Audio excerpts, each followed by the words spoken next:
많은 성도님들이 읽기를 꺼려하는 성경 중에 하나가 바로 요한계시록입니다.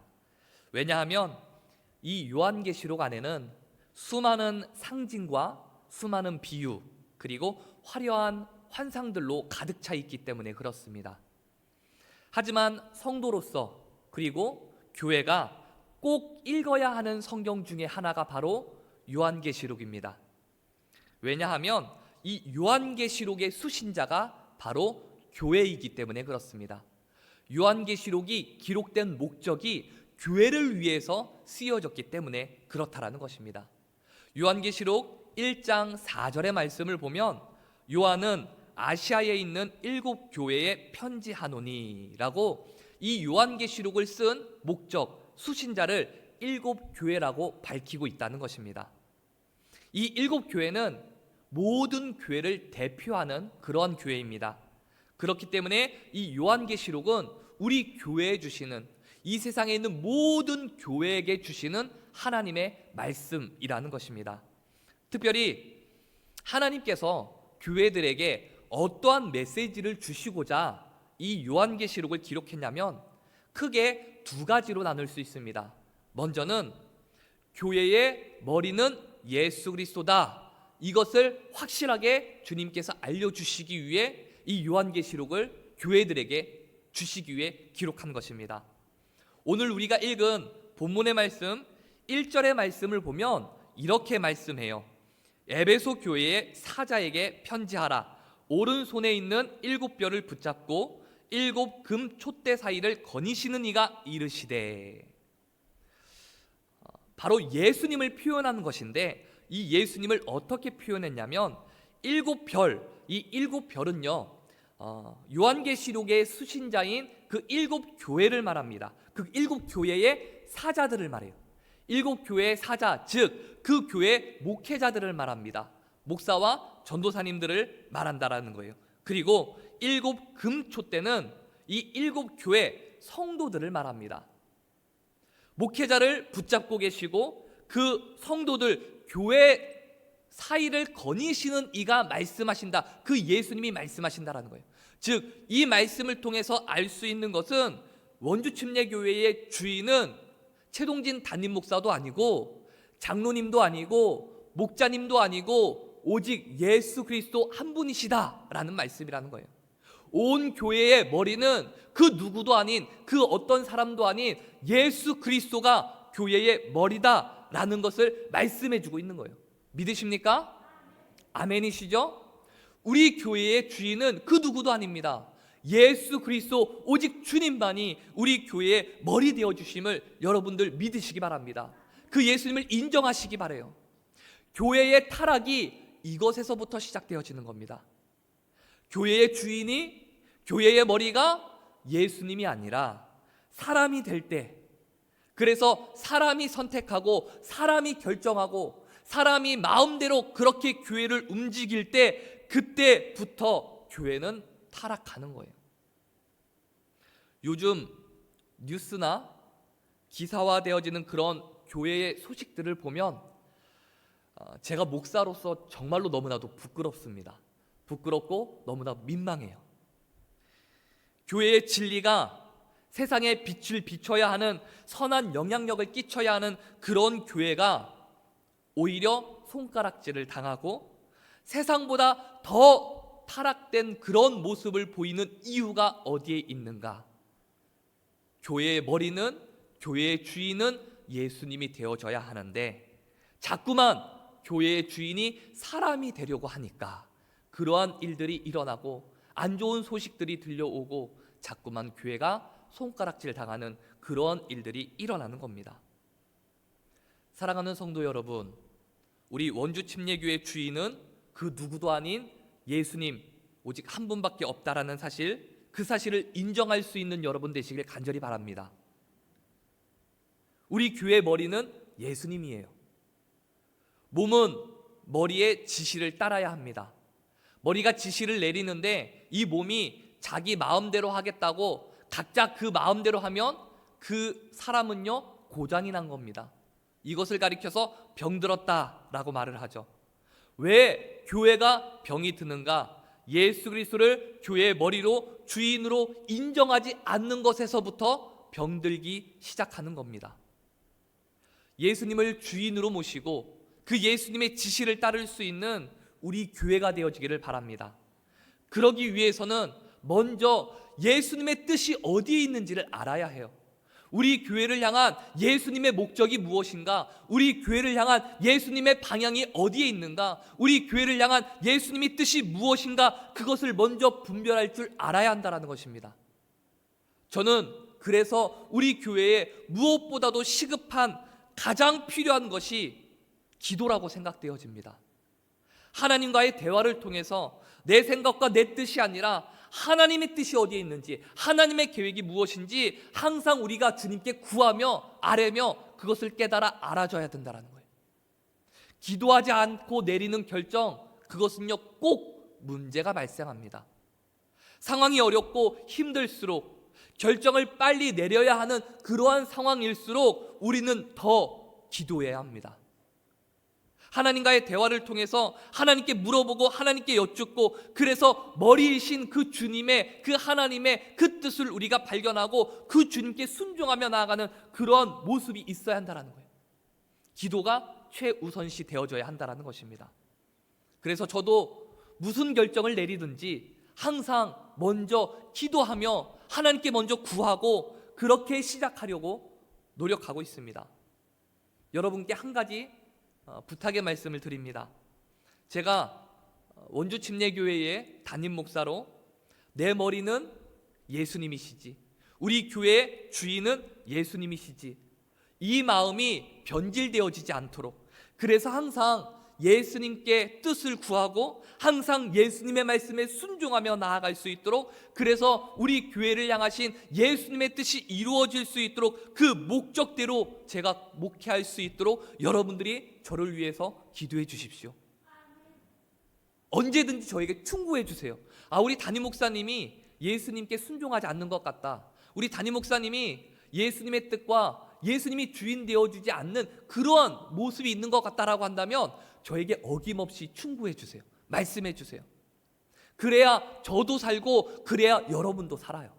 그래야 교회가 살 수 있습니다. 말뿐만이 아니라 진짜 예수님이 우리의 머리가 되어주시고 우리의 교회의 주인이 되어주실 수 있도록 그렇게 주님께 귀하게 간구하며 주님 뜻을 구하며 나아갈 수 있는 우리 원주 침례교회 성도님들 되시길 주님의 이름으로 축원드립니다. 두 번째로 이 요한계시록을 주님께서 교회들에게 주시는데 어떠한 이유에서 이 요한계시록을 기록하셨는가? 교회의 잘못된 부분을 꾸짖는 말씀이 이 요한계시록에 기록되어져 있습니다. 하지만 우리가 꼭 알아야 하는 것은 교회를 향한 하나님의 꾸짖음, 이것이 바로 하나님이요 우리에게 격려해 주시는 것이요 우리에게 위로해 주시는 것이라는 것입니다. 본문의 4절 말씀을 보면 그러나 너를 책망할 것이 있나니 너의 처음 사랑을 버렸느니라 라고 주님이 말씀을 하십니다. 에베소 교회를 향해서 무엇을 책망하시냐면 처음 사랑을 버렸다라는 거예요. 그때 처음 예수님을 만나고 경험했을 때 그 감격과 그 열정, 주님을 향한 그 사랑, 그것 잃어버린 것에 의해서 주님이 책망을 하신다라는 거예요. 구원의 감격으로 나를 정말로 사랑했던 그 사랑의 마음이 어디 갔느냐? 모든 일에 나를 기쁘게 하려고 했던 그 마음 왜 버렸느냐? 좀 더 나와 깊이 있게 교제하기를 원했던, 정말로 나와 더 가까이 가기를 원했던 그 열정, 그게 왜 식었느냐? 그 모습이 어디로 갔느냐? 하나님께서요 무섭게 책망을 하시는 거예요. 요한계시록은 박해와 고난 가운데 있는 성도들에게 그들을 격려하고 그들에게 소망을 주시기 위해서 쓰신 편지가 바로 이 요한계시록이라는 것입니다. 그런데 격려해 주시기 위해서 쓰신 이 계시록, 이 말씀에 주님의 무서운 책망이 내포되어져 있다라는 것은 무엇을 의미합니까? 언제부턴가 우리나라에 힐링이라고 하는 단어가 너무나도 많이 그렇게 깊숙한 곳에 자리 잡고 있습니다. 힐링이라는 단어가 어디에 가서든지 우리가 볼 수 있다라는 거예요. 힐링 캠프, 힐링 콘서트, 힐링 캠페인, 힐링 하우스, 힐링 음악회, 무슨 어떠한 행사나 무슨 장소에 다 힐링자를 앞에 붙입니다. 너무나도 쉽게 이 힐링이라는 단어를 우리가 볼 수 있다는 거예요. 그리고 너무나도 쉽게 우리가 이 힐링이라는 단어를 사용하고 있습니다. 그런데 진짜 힐링, 진짜 격려, 진짜 위로는 잘못된 것을 잘못이라고 지적해 주어서 그것을 고칠 수 있게끔 하고 고쳐져서 올바른 행동을 할 수 있게끔 해주는 것이 진짜 힐링이요, 진짜 위로요, 진짜 격려라는 거예요. 그냥 좋은 게 좋은 것이라고 등 두드려 주고 아유 괜찮아, 그냥 그렇게 잘하면 되지, 물론 그런 것도 필요하지만 그렇게 해준다라고 해서 그게 진짜 힐링이 되고 진짜 위로가 되어지는 게 아니라는 것입니다. 교회에 많은 성도님들이 요즘 너무나도 힘든 그러한 상황 가운데 있습니다. 시대가 어렵고 힘들다 보니까 자꾸만 위로의 말씀, 치유의 말씀, 용기의 말씀, 격려의 말씀, 이러한 말씀만 듣기를 원합니다. 성도의 요구가 그렇다 보니까 간단해서도 이 위로의 메시지들이 많이 선포되어지고 있습니다. 또한 지금 이 시대가 위로의 메시지가 필요한 그런 시기이기도 합니다. 하지만 오늘 우리가 이 요한계시록 말씀을 통해서 우리가 깨달아 알아줘야 하는 것은 책망도 격려가 되어진다는 거예요. 책망이 진짜 우리에게 위로가 되어지고 진짜 우리에게 힘이 되어진다는 거예요. 분별력이 부족하고 깨닫고 고쳐야 할 부분이 많은 우리에게 주님께서 책망해 주셔서 잘못된 것을 알게 하시고 깨닫게 하셔서 그것을 고쳐서 더 가까이 주님께 나아갈 수 있게끔 되어지는 것, 그것이 진짜 위로요, 진짜 격려라는 것입니다. 사랑하는 원주 침례교회 성도 여러분, 교회의 머리는 그 누구도 아닌 예수님이라는 사실을 잊지 마시고 주님께 그 주권을 인정해 드릴 뿐만이 아니라 그 주님이 우리에게 꾸짖으실 때 그 말씀을 수용할 수 있는 겸손한 마음이 저와 여러분 가운데 있기를 간절히 바랍니다. 이러한 전제하에 오늘 우리가 읽은 이 요한계시록이 기록되어진 이 에베소 교회를 우리가 좀 함께 살펴보기를 원합니다. 에베소 교회를 살펴보면서 힘든 시기를 보내고 있는 우리 교회가 어떤 모습으로 앞으로 나아가야 하는지 두 가지를 좀 같이 함께 말씀을 나누기를 원합니다. 자, 그렇다면 우리 교회가 붙잡아야 하는 것이 무엇일까요? 첫째로 진리를 붙잡아야 합니다. 우리 같이 함께 저를 따라해 보겠습니다. 진리를 붙잡아야 합니다. 요한계시록 2장 2절에서 3절까지의 말씀을 보면 제가 읽어볼게요. 내가 네 행위와 수고와 내 인내를 알고 또 악한 자들을 용납하지 아니한 것과 자칭 사도라 하되 아닌 자들을 시험하여 그의 거짓된 것을 네가 드러낸 것과 또 내가 참고 내 이름을 위하여 견디고 게으르지 아니한 것을 아노라 라고 말씀하고 있어요. 쉽게 말하면 이 에베소 교회는 그 극심한 로마의 박해 가운데서도 믿음을 잘 지켰던 교회였다라는 것입니다.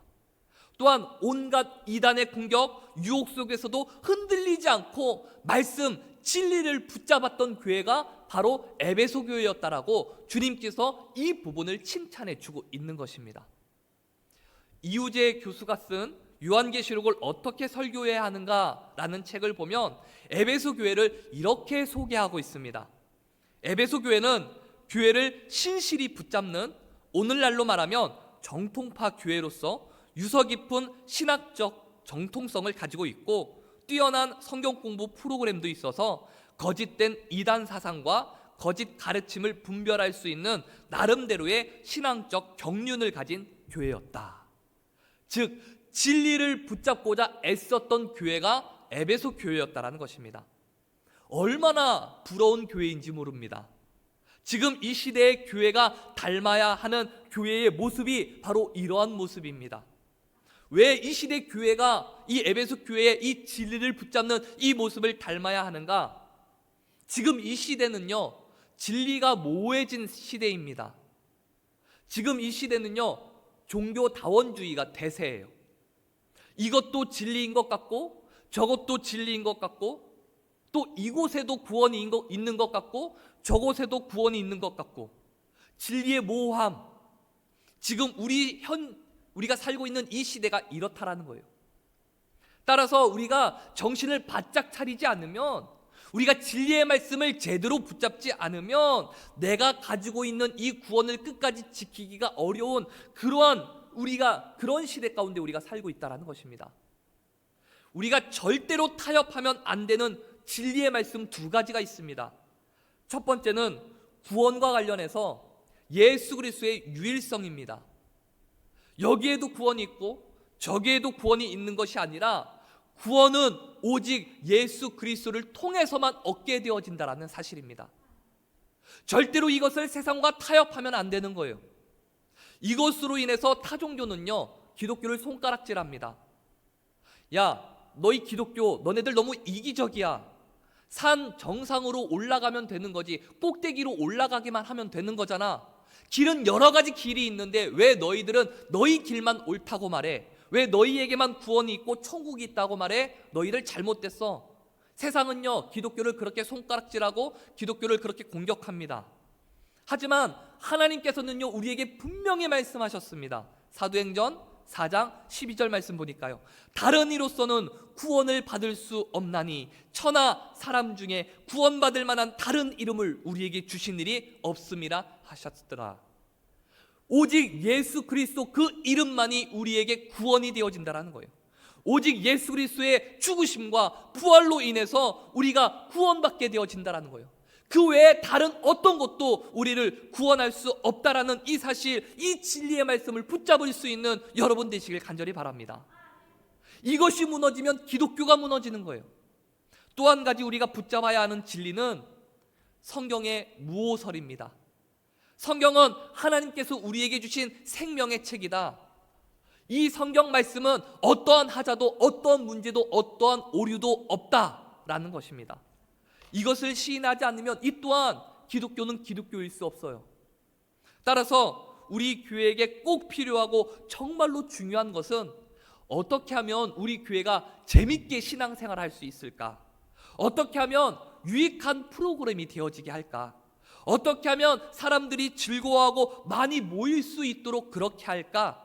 이것이 중요한 것이 아니라, 우리에게 필요한 것, 우리에게 중요한 것은 무엇이냐면, 진리를 붙잡기 위해 애썼던 이 에베소 교회처럼 예배와 모임 가운데 하나님의 말씀이 풍성하게 역사되어져서 모든 성도님들이 이 진리의 말씀을 깨닫고 이 진리의 말씀을 통해 성도들의 입술 가운데 주님을 높이며 주님을 경배하는 그런 고백이 터져나오는, 그렇게 고백이 터져나올 뿐만 아니라 우리의 삶에 변화가 일어나는 그런 모습들이 있어야 한다는 거예요. 이것이 중요하다는 거예요. 이것이 해결되어지면 하나님의 말씀을 통하여 그 말씀이 내 가운데 역사되어져 말씀을 통한 삶의 변화가 일어나면, 제가 앞에 말씀드렸던 즐겁게 신앙생활하는 것, 교회가 부흥하는 것, 교회 가운데 하나님의 역사가 일어나는 것, 이거는요 자연스럽게 딸려오는 겁니다.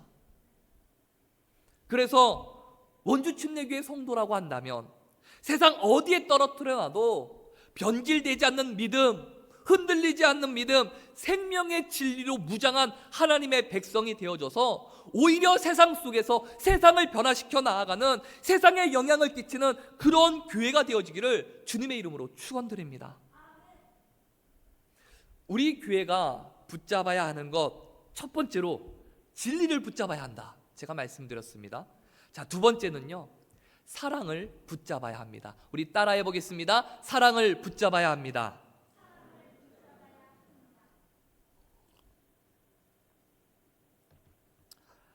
에베소 교회는 그들의 믿음을 지키고 또한 거짓 이단들의 유혹에 흔들리지 않는 그 진리를 붙잡았기에 하나님께 칭송을 받았습니다.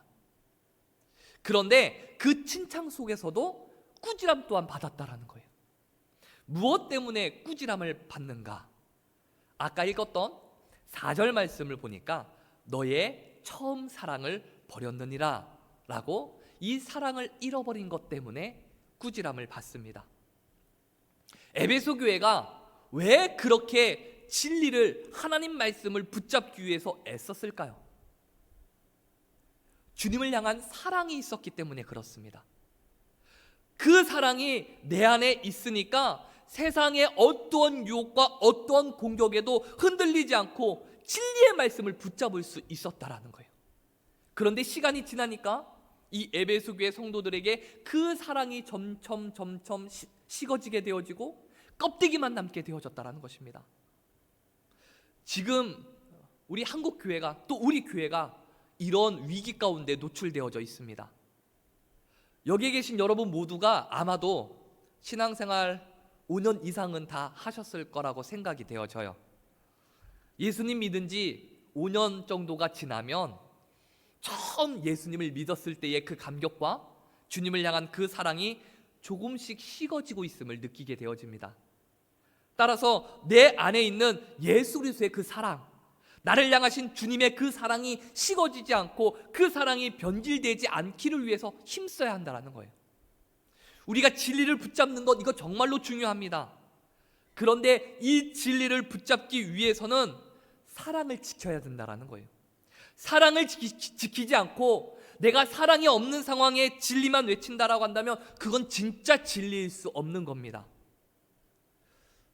지금 우리나라에 제가 좀 찾아보니까 통계에 의하면 한국 교회에서 성도들이 싸우고 있는 교회가 1,000교회나 된다고 합니다. 그런데 신기하게도 두 파로 갈라져서 싸우는데 따로따로 그들의 이야기를 들어보면 둘 다 틀린 말을 하지 않는다라는 거예요. 둘 다 교회를 향한 사랑이 너무나도 크고 문제가 두 파로 갈라져서 싸우니까 한쪽은 맞고 한쪽은 틀려야 하는데 둘 다 좋은 소리하고 맞는 소리하고 교회를 향한 그 사랑하는 마음이 그 어떤 사람들보다 크다라는 것입니다. 그런데 그것 때문에 서로 피 터지게 싸운다라는 거예요. 왜 그런가? 에베소서 4장 15절 말씀에서 그 해답을 찾을 수가 있습니다. 우리 한번 성경을 같이 한번 찾아봤으면 좋겠습니다. 에베소서 4장 15절 말씀 함께 찾아보겠습니다.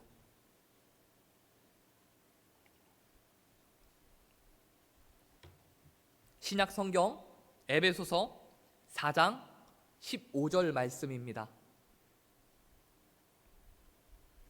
우리 에베소서 4장 15절 말씀을 우리 같이 한 목소리로 함께 읽어보도록 하겠습니다. 같이 읽습니다. 시작. 오직 사랑 안에서 참된 것을 하여 범사에 그에게까지 자랄지라. 그는 머리니 곧 그리스도라. 자, 여기에서 참된 것을 하여 라고 하는 이 단어가 원어로 보면 알레듀오라고 하는 단어입니다. 그런데 이 알레듀오의 원뜻이 무엇이냐? 진리를 말하다 라는 뜻이 있어요. 즉 이 에베소서 4장 15절 말씀은 오직 사랑 안에서 진리를 말해라 라는 말씀입니다.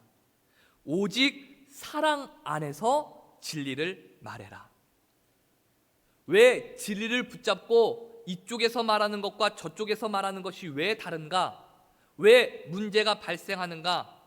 진리는 붙잡았는지 모르지만 사랑을 잃어버렸기 때문이라는 거예요. 또한 진리는요, 남 죽이자고 또한 해가 되어지면 그것은 진짜 진리가 아닌 겁니다. 진리를 외치는데 그 일로 하여금 상대방이 고통을 당하고 상대방이 마음을 아파하게 하고 그리고 상대방이 해를 받는다라고 한다면 그거는 진리가 아닌 거예요. 진리는 사람을 살리고 교회를 살리고 용서하고 용납하고 하나가 되고 베푸는 것, 그것이 진리인 것입니다. 그렇기 때문에 에베소서 4장 15절 말씀에 진리를 말해라. 그런데 그 진리를 말할 때 어떻게 하는가? 오직 사랑 안에서 진리를 말해라 라고 말씀하는 거예요. 먼저 사랑이 우선되어져야 한다라는 것입니다. 하나님께서 창조하신 이 피조물이 하나님을 배반하고 하나님의 손을 거부하고 범죄하여 하나님을 떠났음에도 불구하고 하나님은 저와 여러분을 사랑하셔서 가장 사랑하는 독생자 예수님을 내어주셨어요. 가장 높고 위대하신 그 예수님께서 저와 여러분을 사랑하셔서 가장 낮고 천한 모습으로 이 땅에 오셨습니다. 찬송받고 존귀와 영광을 받으셔야 하는 그런 만왕의 왕이신 예수님이 저와 여러분을 사랑하셔서 천대받고 주먹질을 당하고 침뱉음을 당하며 채찍에 맞고 십자가에 달려 죽으셨다라는 거예요. 우리 원주 침례교회 성도님은, 우리 성도님들은 예수님과 같이 이렇게 용서하고 이해하고 낮아지고 희생하고 사랑할 수 있기를 바랍니다. 우리가 그 사랑을 받았잖아요. 우리가 예수님 때문에 그 사랑을 받아 우리가 하나님의 백성 되어졌잖아요. 천국에 대한 소망을 갖고 우리가 이 땅을 살아갈 수 있게 되어졌잖아요. 그 은혜를 우리의 무엇으로 갚을 수가 있겠습니까? 우리가 무엇을 한들 어떻게 한들 내 목숨을 들여도요 주님의 그 은혜를 다 갚을 길이 없다라는 거예요. 그 사랑을 갚을 길이 없다라는 겁니다. 내가 그 사랑을 받았는데 우리 또한 그 사랑을 전하며 나눠야 하는 것이 진짜 성도의 모습 아니겠습니까? 마태복음 9장 17절 말씀을 보면 예수님이 이렇게 말씀하세요. 새 포도주를 낡은 가죽 부대에 넣지 아니하나니 그렇게 하면 부대가 터져 포도주도 쏟아지고 부대도 버리게 됨이라. 새 포도주는 새 부대에 넣어야 둘이 다 보존되느니라. 새 포도주는요 발효력이 뛰어납니다. 그래서 발효되어져서 그 포도주의 부피가 늘어나게 되어집니다. 그런데 낡은 부대는 어떻습니까? 낡은 부대는 오래되어져서 굳어졌다는 거예요. 신축성이 없습니다. 그래서 그 낡은 부대에 새 포도주를 넣게 되어지면 그 새 포도주가 발효되어져서 부피가 늘어나기 때문에 이 낡은 부대는 그 부피 늘어나는 그 신축성이 없어 터져버리고 만다라는 거예요. 그렇기 때문에 새 포도주는 새 가죽에 넣어야 됩니다. 새 가죽은 신축성이 있습니다. 그래서 새 포도주가 발효되어질 때 부피가 늘어나도 이 새 가죽 부대가 부피가 늘어남으로 인해 터지지 않고 이 포도주를 잘 보존할 수 있다라는 것입니다. 사랑하는 우리 원주 침례교회 성도 여러분, 저와 여러분에게 이 새 부대와 같은 그런 신축성이 있어야 할 줄로 믿습니다.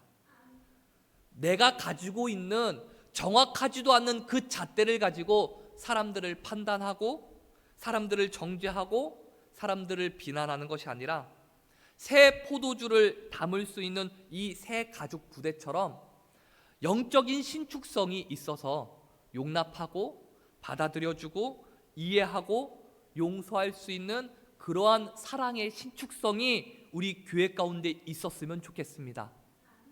사랑을 붙잡을 수 있는 저와 여러분들 되어지시길 간절히 바랍니다. 오늘 저는 이 요한계시록 말씀을 가지고 우리 교회가 붙잡아야 하는 것 두 가지 말씀드렸습니다. 이 두 가지만 철저하게 우리의 삶으로 고백되어져도 저는 우리 교회가 금방 회복되어지리라 믿습니다.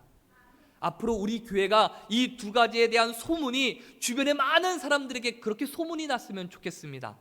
원주 침례교회 성도들은 진리의 말씀을 붙잡는 성도들이야. 말씀대로 사는 교회이고 철저히 말씀을 붙잡고 말씀을 삶 가운데 적용하며 사는 그런 교회가 원주 침례교회야. 그뿐이겠어? 그 교회 사람들 얼마나 사랑이 많은지, 이해심도 많고 용서할 줄도 알고 사랑으로 품어주는 진짜 예수님 같다니까. 이러한 소문들이 머지않아 제 귀에 많이 들려졌으면 좋겠습니다. 이러한 소문으로 하나님께 영광 돌릴 수 있는 저와 여러분 되어지시길 주님의 이름으로 축원합니다. 오늘 말씀을 마무리하면서 이 찬양의 고백으로 우리가 주님께 나아갔으면 좋겠습니다. 지금 많은 성도님들이 걱정하고 두려워하고 어려운 마음을 갖고 계신 것 제가 알고 있습니다. 하지만 주님은요, 그 진리이신 주님은, 또한 우리에게 사랑으로 다가오시는 주님은 우리에게 이렇게 말씀하세요. 아무것도 두려워하지 말라. 주 너의 하나님이 지켜주신다. 놀라지 말라. 겁내지 말라. 주님이 나를 지켜주신다. 내 맘이 힘에 겨워 지칠지라도 주님 나를 지켜주시네. 세상의 험한 풍파 몰아칠 때도 주님 나를 지켜주시네. 주님은 나의 산성, 주님은 나의 요새, 주님은 나의 소망, 나의 힘이 되신 여호와. 우리가 그 주님을 바라보며 우리 같이 함께 찬양으로 함께 고백하겠습니다.